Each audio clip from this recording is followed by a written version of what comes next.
Hello everyone, कैसे हो आप सभी। उम्मीद करता हूँ सभी लोग अच्छे होंगे। स्वागत है आप सभी का अपने यूट्यूब चैनल ज्ञानदीप पाठशाला में। दोस्तों, आज के इस वीडियो में हम लोग देखने वाले हैं सीएचएस के जो भी बच्चे पेपर देने वाले हैं क्लास 9th या क्लास 11 का।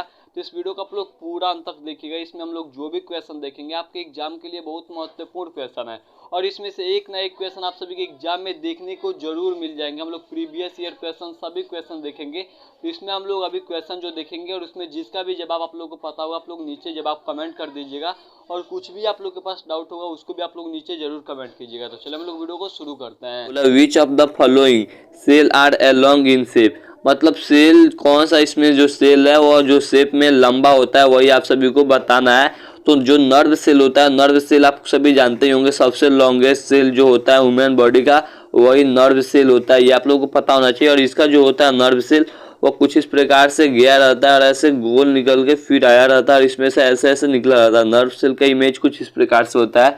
तो नर्व सेल जो होता है वो लॉन्ग होता है। उसके बाद से जो ऑप्शन नंबर दूसरा मसल सेल, ये भी जो होता है दोस्तों ये भी लंबा कहीं मिलकर ऐसे मसल सेल्स बनाते हैं सब, ये भी लंबा होता है। और जो फाइबर सेल होता है ये भी लंबा होता है। यानी ये जो तीनों होते हैं ये साइज में जो होते हैं वो लॉन्ग होते हैं। तो इसका हो जाएगा ऑल ऑफ दीज, यानी ये सभी जो है ये साइज में लंबे होते हैं। तो इसका ऑप्शन नंबर जो डी होगा वो बिल्कुल सही हो जाएगा। दोस्तों आप लोग नीचे आएंगे तो इसको पढ़ भी सकते हैं। यहाँ पे बताया गया द नर्व सेल, उसके बाद से muscle cell and fibre cell are long in shape में ये लंबे होते हैं। यहाँ से आप लोग आकर देख भी सकते हैं। हम लोग चलिए अगला क्वेश्चन देख लेते हैं। दोस्तों क्वेश्चन आप सभी के स्क्रीन पे दिखाई दे रहा होगा। ये क्वेश्चन बोल रहे हैं group of similar sales performing a specific function is called. तो कल मैंने इसको आप लोग को बताया था कि जो सेल का ग्रुप होता है यानी कई सेल मिलके जो बनाता है दोस्तों वह बनाता है टिश्यू, बनाते हैं सेल मिलके।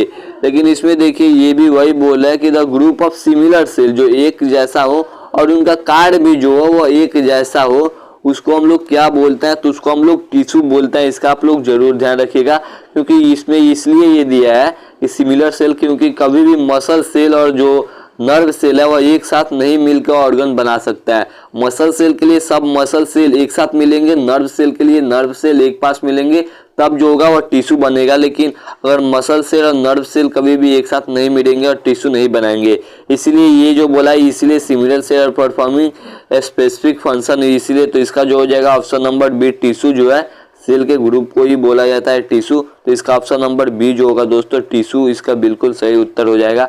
आप लोग यहाँ पे पढ़ भी सकते हैं। यहाँ पे बताया भी है कि tissue is a group of similar cell performing a specific function. यहाँ पे ऑप्शन नंबर बी टिश्यू हो जाएगा। अब चलिए हम लोग अगला क्वेश्चन देख लेते हैं। दोस्तों अगला क्या बोला है, ये बोल रहा है cells without well organised nucleus are called. जिसमें न्यूक्लियस अच्छे से नहीं होता है या न्यूक्लियस नहीं होता है उसको हम लोग क्या बोलते हैं, यही आप सभी को बताना है। तो उसको हम लोग जो होता है ऑप्शन नंबर ए प्रोकैरियोटिक बोलते हैं। इसका ऑप्शन नंबर ए बिल्कुल सही हो जाएगा। अब देखिए सेल दो प्रकार में बटे रहते हैं, एक ईकैरियोटिक और एक प्रोकैरियोटिक। अब देखिए प्रोकैरियोटिक में क्या होता है, जिसमें न्यूक्लियस नहीं होता है या अच्छे से नहीं होता है, वेल ऑर्गेनाइज अच्छे तरीके से नहीं होता है, उसे हम लोग प्रोकैरियोटिक बोलते हैं। और जो ईकैरियोटिक होता है इसमें न्यूक्लियस होता है। तो प्रोकैरियोटिक अगर आप सभी को एग्जाम्पल दे तो उसमें बैक्टीरिया हो जाएगा। बैक्टीरिया में न्यूक्लियस नहीं होता है अच्छे तरह से, और जो दूसरा होगा वो हो जाएगा ब्लू ग्रीन एल्गी हो जाएगा। और जो ईकैरियोटिक होगा इसमें एनिमल में जानते हैं आप सभी ह्यूमन भी आता है, एनिमल सेल और प्लांट भी इसी में आ जाएगा। इसमें ये जो होता है ये ईकैरियोटिक होता है। और प्रोकैरियोटिक का एग्जांपल मैंने आप सभी को बता दिया है, बैक्टीरिया और ब्लू ग्रीन एल्गी। तो इसमें वही बोला है कि जिस सेल में वेल ऑर्गेनाइज न्यूक्लियस नहीं होता है उसे हम लोग क्या बोलते हैं, विथआउट यहाँ पे बोला है। तो इसका ऑप्शन नंबर ए प्रोकैरियोटिक जो है बिल्कुल सही हो जाएगा। तो चलिए हम लोग अगला क्वेश्चन देख लेते हैं। ये क्वेश्चन आप सभी के स्क्रीन पे दिखाई दे रहा होगा अभी। ये क्वेश्चन भी उसी टाइप का क्वेश्चन है दोस्तों। ये बोल रहा है ईकैरियोटिक सेल आर फाउंड। देखिए जो ईकैरियोटिक सेल है उसमें क्या पाया जाता है वही आप सभी को बताना है। इसमें ऑप्शन नंबर जो ए दिया वो दिया ऑल ऑर्गेनिज्म, सभी ऑर्गेनिजम्स। तो ऐसा नहीं है, मैंने ऊपर ही बताया कुछ ऑर्गेनिजम्स को छोड़ के जो होता है वो ईकैरियोटिक होता है और जो बाकी बच्चे होते हैं मतलब वो प्रोकैरियोटिक होता है। ऑप्शन नंबर आप लोग दूसरा देखेंगे बी। तो इसमें जो दिया है bacteria and blue green algae. तो मैंने आप सभी को ऊपर ही बताया कि bacteria and blue green algae जो है वह प्रोकैरियोटिक सेल होते हैं। तो इसका आप लोग जरूर ध्यान रखिएगा। अब ऑप्शन नंबर आप लोग सी देखेंगे तो बोलेगा और organisms at bacteria and blue green algae. ये बोला सभी ऑर्गेनिजम्स बैक्टीरिया और ब्लू ग्रीन एल्गी को छोड़कर।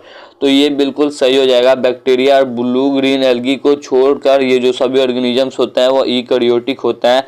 तो इसका ऑप्शन नंबर जो सी है वो बिल्कुल सही हो जाएगा दोस्तों। तो चलिए हम लोग अगला क्वेश्चन देख। तो प्यारे साथियों, अपने लिए बहुत बड़ी खुशखबरी है। जो भी बच्चे सेंट्रल हिंदू क्लास 9 के लिए प्रिपरेशन कर रहे हैं उनके लिए जेएनवी पाठशाला ने अपने खुद का पर्सनलाइज्ड कोर्स लॉन्च कर दिया है। और ये जो कोर्स है ये पूरा का पूरा मॉडल पेपर है क्वेश्चंस पेपर का। इसमें आपको 40 मॉडल पेपर मिलेंगे। खास करके जो 20 मॉडल पेपर है वो हिंदी मीडियम के लिए और 20 मॉडल पेपर इंग्लिश मीडियम के लिए, उन सबको हमने कंबाइन कर दिया है और बेहतरीन तरीकों से आप लोगों के लिए लॉन्च किया है। और उसके साथ ही साथ उसमें आपको 10 ईयर तक का प्रीवियस ईयर भी आपको मिल सकता है। और जो 2023 का प्रीवियस ईयर है वो भी आपको उसमें इंक्लूडेड मिलेगा। और ये सारी चीजें इसके साथ ही साथ आपको उसमें लूसेंट का हिंदी और इंग्लिश दोनों में आपको पूरा का पूरा लूसेंट का हम बुक दे देंगे। आपको हिंदी ग्रामर के लिए अलग से बुक दे देंगे, जो मैं खुद का जो मेरे पीडीएफ वगैरह हैं जिससे कि मैं आप लोगों को पढ़ाता हूँ यूट्यूब वगैरह पे, वो सारे क्वेश्चंस भी उसमें इंक्लूडेड है। ये सारी चीजें आप लोगों को बहुत ही कम प्राइस में मिलेगा।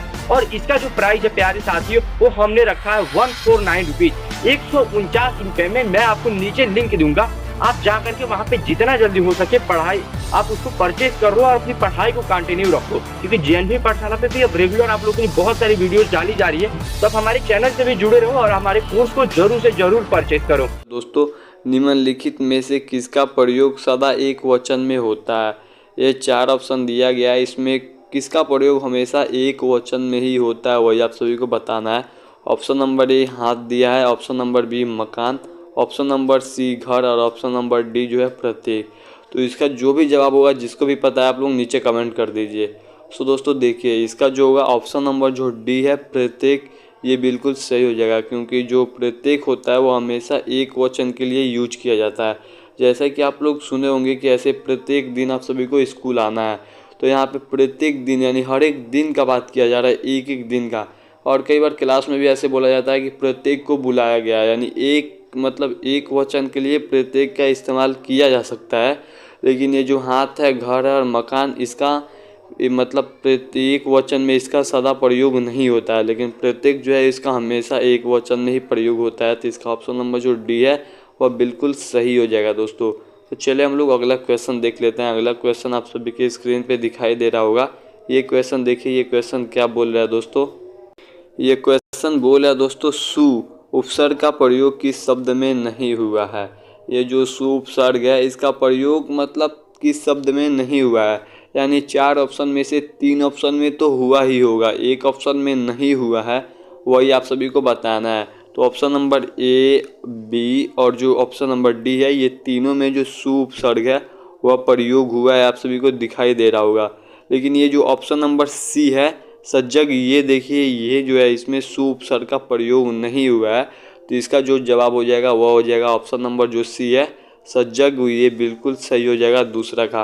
तो चलिए हम लोग अगला क्वेश्चन देख लेते हैं। जिसका भी आप लोग को जवाब पता होगा आप लोग जरूर नीचे जवाब कमेंट कर दीजिएगा दोस्तों। ये देखिए तीसरा क्वेश्चन क्या बोल रहा है। ये बोल रहा है निम्न में सागर का पर्ववाची शब्द है, इसमें से कौन सा सागर का पर्ववाची शब्द होगा वही आप सभी को बताना है। तो देखिए जो आकाश होता है ये सागर का पर्ववाची शब्द नहीं होता है, तो ऐसे ही गलत हो जाएगा। पर्वत भी जो होता है वह सागर का पर्ववाची शब्द नहीं होता है, तो ये दोनों गलत हो जाएगा। ऐसा ही बचा 2 ऑप्शन, तो ऑप्शन नंबर जो सी है परावार जो है यही जो होता है सागर का पर्ववाची होता है। तो इसका जो हो जाएगा ऑप्शन नंबर सी बिल्कुल सही हो जाएगा।